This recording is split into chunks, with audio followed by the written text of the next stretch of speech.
Cher frère Matmati, salam alaikum. Alaikum salam. J'espère que tu vas bien en ce dimanche. Alhamdulillah. Bon. Donc j'ai vu que tu vas paraître un nouveau livre sur Tariq Ramadan. Mhm. Et à ce niveau-là, j'aimerais te poser des questions. Je t'en prie, donc je me permets de faire la situation Donc, a'oudhu billahi minash shaitanir rajim, bismillahir rahmanir rahim, wa salatu wa salam ala sayyidina Muhammadin wa ala alihi wa sahbihi ajma'in, wa salam alaykum wa rahmatullahi wa barakatuh. Donc, le salam à nos frères et sœurs qui nous écoutent, et le bonjour aux éventuels non-musulmans qui nous écoutent. Donc, salam alaykum, très cher frère Ramzi, bonjour à toi, monsieur David. Donc, je t'en prie, tu peux poser tes questions. D'accord. Donc aux éditions La Lanterne, tu vas paraître un nouveau livre sur Tariq Ramadan qui s'appelle La rhétorique du diable. Donc quelles sont les raisons qui t'ont poussé à écrire ce nouveau livre? Ben, les raisons qui m'ont poussé à écrire ce nouveau livre, c'est que j'estime que je n'avais pas épuisé les éléments de réponse que j'avais à apporter aux frères et sœurs qui s'intéressent à la question. Et donc j'ai écrit ce nouveau livre afin d'apporter d'autres éléments pour éclairer nos frères et sœurs sur les propos particulièrement hérétiques que Tariq Ramadan tient et écrit. Voilà. Le sujet de Tariq Ramadan n'est malheureusement pas encore épuisé. Je voudrais te poser une question. Pourquoi un livre de plus sur Tariq Ramadan? Ben, un livre de plus, tout simplement parce que j'ai estimé que le premier ne suffisait pas. Le deuxième renferme d'autres éléments, et donc il était nécessaire pour moi de réécrire un livre afin de mettre sur papier ces nouveaux éléments. Voilà pourquoi ce nouveau livre. Pourquoi ce titre, La rhétorique du diable? Puisque j'estime que Tariq Ramadan a l'art de la manipulation, et compte tenu de son art de la manipulation, sa façon de mentir et de tourner les gens du droit chemin, de la vérité, en tout cas de ce qui peut lui faire obstacle, il ment à la façon il a une façon diabolique pour le mensonge, il a une façon tout simplement diabolique, et pour moi ça s'assimile à... C'est tellement pointu, entre guillemets, que ça s'assimile à quelque chose de, entre guillemets, surhumain, quoi. Mais c'est pas une. Ce que toi t'appelles diabolique, c'est pas une qualité de. Je veux dire, le fait de savoir s'exprimer, le fait de. Mais c'est pas dans ce sens-là, il s'agit pas de savoir s'exprimer, il s'agit de dénaturer la vérité, et donc c'est donc pervers, donc ça n'a rien à voir. Il ne s'agit pas d'éloquence, il ne s'agit pas de savoir parler, de savoir dire les choses, il s'agit tout simplement de répondre à des questions, de répondre à des interrogations, et de pervertir la vérité, mais par des moyens tout à fait démoniaques. Voilà, tout à fait subtil, tout à fait... c'est très pointu. Voilà, donc pour moi, ça va au-delà du simple menteur, du simple manipulateur. Il est un petit peu au-delà. Excuse-moi cette question. Est-ce de l'animosité que tu as envers lui? Je ne peux pas avoir de l'animosité à mon compte avec Ramadan car je ne le connais pas. Et dans les livres ou dans les vidéos que j'ai produites, je ne fais jamais référence à des éléments qui sont d'ordre privé. Il s'agit toujours de parler de choses par rapport à la religion, de ce qui nous lie communément. Et je me suis toujours exprimé par rapport à la religion, par rapport à ses écrits. Donc j'ai pas du tout d'animosité, j'ai jamais parlé sur sa vie privée, j'ai jamais parlé sur la couleur de ses cheveux, j'ai jamais parlé sur la couleur contrairement à ce que moi j'ai subi de la part d'un certain nombre d'entre guillemets frères et sœurs, mais ça n'a absolument aucun rapport. On pourra constater dans toutes mes vidéos ou dans tous mes écrits qu'à aucun moment je fais état de choses qui sont personnelles. Donc ça reste uniquement, je défends ma religion. Et pour moi j'estime que c'est un devoir pour tout musulman de défendre sa religion. Et c'est mon devoir que je fais. Et c'est une obligation pour moi. C'est quand même de l'acharnement, quand même. Ah non, pas du tout. C'est très loin d'être de l'acharnement. Je vois pas en quoi on pourrait parler d'acharnement. Tariq Ramadan fait, pour ainsi dire, le tour du monde. Il passe pratiquement sur toutes les chaînes de télévision. Il est constamment invité ici et là. Et lors de chacune de ses apparitions, il tient des propos parfaitement hérétiques. Donc il est mon devoir à moi, et selon les moyens dont on dispose, car je ne suis pas seul, de pouvoir avoir un droit de réponse, parce qu'il ne veut pas justement débattre face à moi. Le problème leur a été réglé depuis bien longtemps, s'il leur acceptait un débat face à face, afin que la vérité soit manifeste. Malheureusement, il a refusé comme tout le monde le sait. Et donc moi, j'utilise les moyens qui sont très très petits, qui sont à ma disposition et pour essayer d'un petit peu de contrer, de juguler ce virus. Donc c'est pas du tout, au contraire, quand tu vois les moyens dont il dispose, je veux dire, ce que je fais, moi, il y a beaucoup de gens qui n'ont jamais entendu parler de moi. Il fait le tour du monde, il va au Canada, il va en Côte d'Ivoire, il a été même, je crois, au Japon, il va aux États-Unis, il va en Angleterre, il fait pratiquement le tour du monde. Donc il faut bien quand même que mon discours, il ait quand même un minimum de portée. Donc il faut que les gens aussi, j'essaie de faire écouter aux gens un monde sous de cloche. Sera-t-il utile d'après toi? Ben, c'est déjà utile, d'après moi. Déjà, pour commencer, c'est un problème, c'est un cas de conscience. Donc, en tant que musulman, pour moi, c'est un cas de conscience, déjà. Et déjà, j'ai eu bien sûr des échos très favorables de gens sincères, et Dieu sait qui en a, qui ont pu constater que ce que je disais était la vérité, et qui disaient des choses qui étaient extrêmement graves, parce que la plupart des gens ne lisent pas Tariq Ramadan. Ils écoutent et ne lisent pas Tariq Ramadan. Donc, bien sûr, c'est quelque chose, évidemment. Et quand même ça ne le serait pas, c'est un devoir pour moi, c'est un devoir pour tout musulman, de contrer quelqu'un qui est autant médiatisé et qui n'hésite pas à répandre l'hérésie tous les jours. Donc c'est un devoir strictement avant tout personnel, avant d'être commun. C'est un devoir. Mais quel est le but recherché en écrivant sur lui? Le but recherché en écrivant sur lui, c'est de corroborer, d'essayer de juguler ces mensonges et ces hérésies. Puisqu'encore une fois,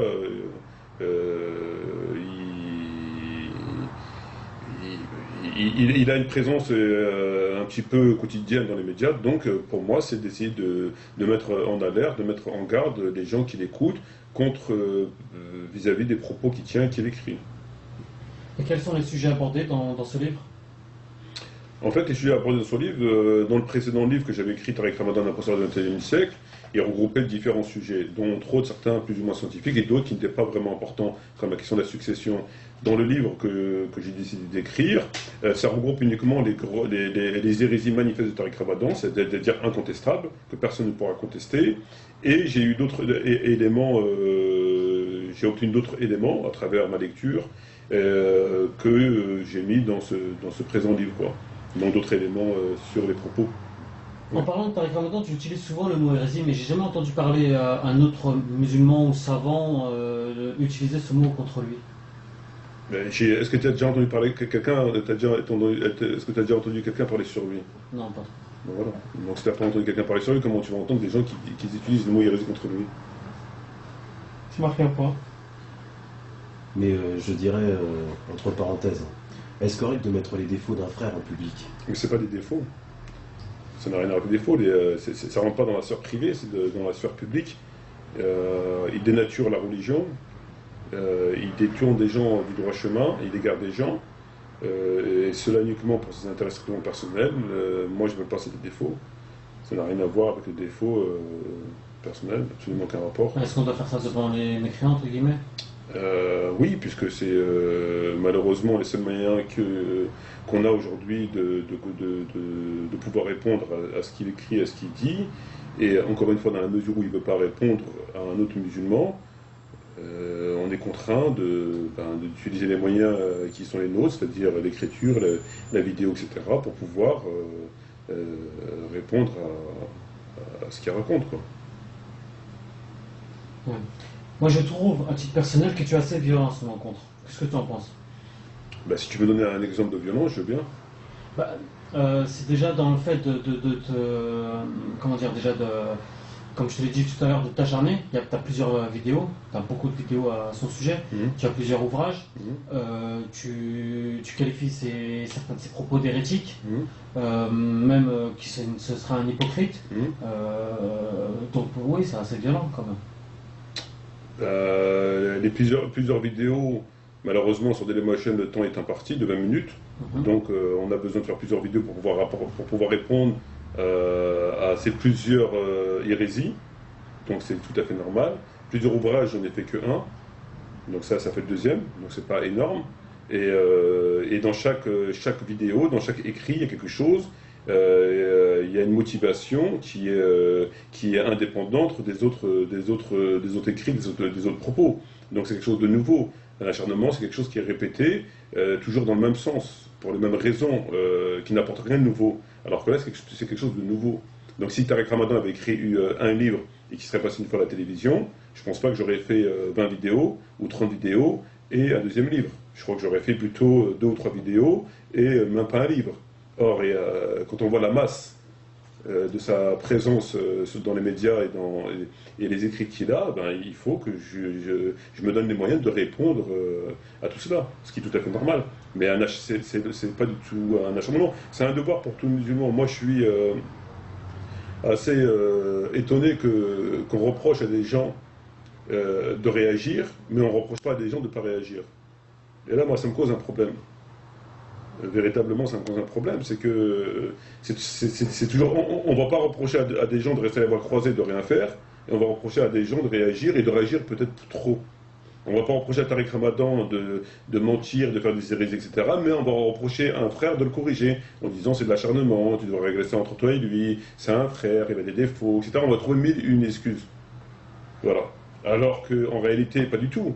Je veux dire, c'est quand même, il est le bienvenu d'avoir du zèle dans l'adoration de Dieu, il est bienvenu d'avoir du zèle dans la pratique religieuse, dans la dénonciation de la fourberie, dans le combat contre l'ennemi. Il est toujours le bienvenu d'avoir du zèle, il vaut mieux en avoir plus que pas assez. Donc pour le cas de Tariq Ramadan, je pense que c'est plus, mon effort il est plus à saluer qu'autre chose. Alors que malheureusement, il y a beaucoup de gens qui prennent sa défense, en tout cas dans ce sens, à savoir ce que tu viens de dire, ou en parlant de défauts, en parlant de choses, alors que ça n'a absolument rien à voir. Il est dans une procédure criminelle. Si j'ose ainsi m'exprimer, il est dans une procédure criminelle. Les propos qu'il tient et qui répond à travers le monde, à savoir des choses qui sont tout à fait contraires au Coran, et je dis même pas la Sunna. On parle carrément du Coran, c'est-à-dire la parole de Dieu, c'est-à-dire qu'ils se met en contradiction avec Dieu directement sur des choses qui sont tout à fait établies depuis l'origine de l'islam. Il n'hésite pas. Et cela, lorsqu'on décortique le pourquoi du comment, on verra qu'il le fait uniquement pour son intérêt. C'est-à-dire qu'il est, entre guillemets, pour être accepté et pour être invité, il est, entre guillemets, obligé d'être consensuel et d'avoir une vision, entre guillemets, européenne de l'islam. Et là, celui de ses écrits, il les répond, je veux dire, on les trouve partout. Il ne se dit pas, ben voilà, je vais égarer des petites musulmanes, des musulmans qui connaissent rien, je vais les égarer, c'est pas bien, etc. Il n'hésite pas. Il n'hésite pas à dire qu'une musulmane peut épouser un non-musulman. Il n'hésite pas à dire qu'il faut la fin de la polygamie. Il n'hésite pas à dire des choses qui sont tout à fait contraires à la religion. Je veux dire, c'est l'opposé de la religion. Et ça, c'est écrit dans ses livres. Je n'invente rien, je ne déforme rien, c'est écrit dans ses livres. Et donc ça, c'est quand même criminel. Je veux dire, dans la religion, la considération qu'on peut avoir pour quelqu'un qui contredit ouvertement et pour son intérêt le Coran, c'est ni plus ni moins que de la mécréance. Donc lorsque tout à l'heure tu dis bon, et je le qualifie entre guillemets d'hypocrite, je le qualifie pas entre guillemets d'hypocrite, je le qualifie d'hypocrite sans entre guillemets. Pour moi, c'est, dans le meilleur des cas, c'est un hypocrite. On ne va pas appeler ça autrement. Donc maintenant, peut-être que les gens ils trouveront une pseudo-stratégie derrière tout ça, mais cette défense ne tient pas. C'est-à-dire que lorsque tu as écrit des dizaines de livres et que tu réponds à l'hérésie à travers le monde, à travers et des conférences et des plateaux télévisés et des écrits, tu ne vas plus revenir là-dessus. Donc tous les gens qui ont lu ça et qui ont écouté ça, ça y est, s'ils n'ont pas cette connaissance, ils vont être égarés. Et ça, il ne peut pas exister une stratégie derrière ça. Tu ne peux pas dire oui, mais parce que c'est bien pour ceci, comme certains. Ça n'existe pas.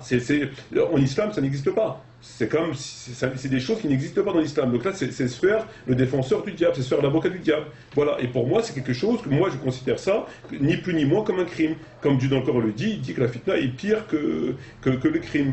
Et donc ça, c'est véritablement des choses extrêmement graves. Il faut quand même le rappeler, quoi.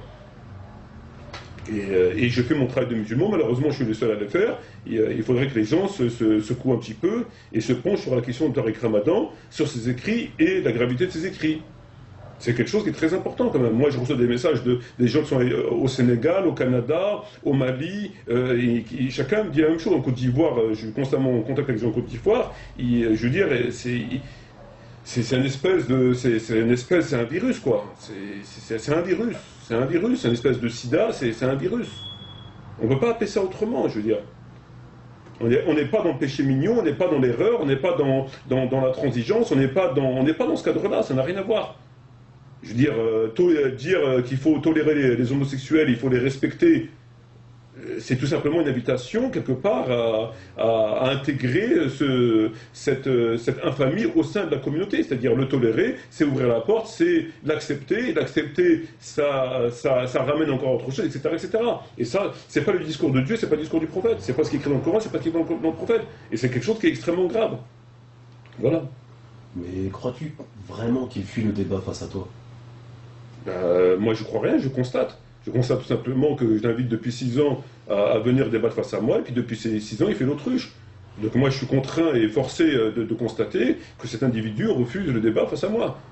Tu ne penses pas qu'il y aurait une autre raison? Il peut y avoir 1 milliard de raisons, on peut toujours trouver des raisons. Mais une raison valable, non. Il ne peut pas y avoir de raison valable. Lorsque tu es un homme public et que tu réponds à des questions publiques et que tu as une position publique, tu es contraint moralement de répondre aux interrogations que les gens te posent lorsqu'ils se posent des interrogations, et non pas tourner les talons. Donc il a toujours tenu des propos dans ce sens-là, quand même il m'aimerait pas pour X ou Y raison, il est contraint de répondre. Donc il a tenu des propos publics, il doit répondre de façon publique aux propos qu'il a tenus. Donc il ne peut pas se cacher derrière une pseudo-raison en disant il a fait une vidéo parce qu'il est trop petit, ou parce qu'il est trop gros, ou parce qu'il est trop... Il n'y a pas de raison à cela. On ne peut pas légitimer cette position-là. Donc il a tenu des propos publics sur un patrimoine public, en l'occurrence l'islam, il doit répondre publiquement par rapport à ses positions. S'il ne le fait pas, c'est un lâche, et parce que voilà, c'est parfaitement clair. Il ne peut pas exister d'autres raisons. Aucune raison n'est valable. Moi, je peux très bien ne pas détester telle ou telle personne. Je sais pas, moi je suis, on va dire, entre guillemets, sunnite. Je suis donc à l'opposé du chiisme. Si demain des chiites me questionnent par rapport à certains de mes écrits ou des erreurs que j'aurais fait dans une vidéo, je suis obligé de leur répondre. Je ne veux pas parler sur le chiisme et accuser les chiites de faire telle et telle chose. Et lorsqu'un chiite va me demander de répondre à sa question, je ne vais pas lui répondre en disant que c'est un chiite. J'aime pas les chiites. D'accord. On va devoir clôturer là. Écoute, je te remercie mon frère, et à très bientôt, Inch'Allah. Merci de votre présence. Je remercie celles et ceux qui nous ont écoutés, et j'espère à bientôt, Inch'Allah. Salam alaikum wa rahmatullahi wa barakatuh.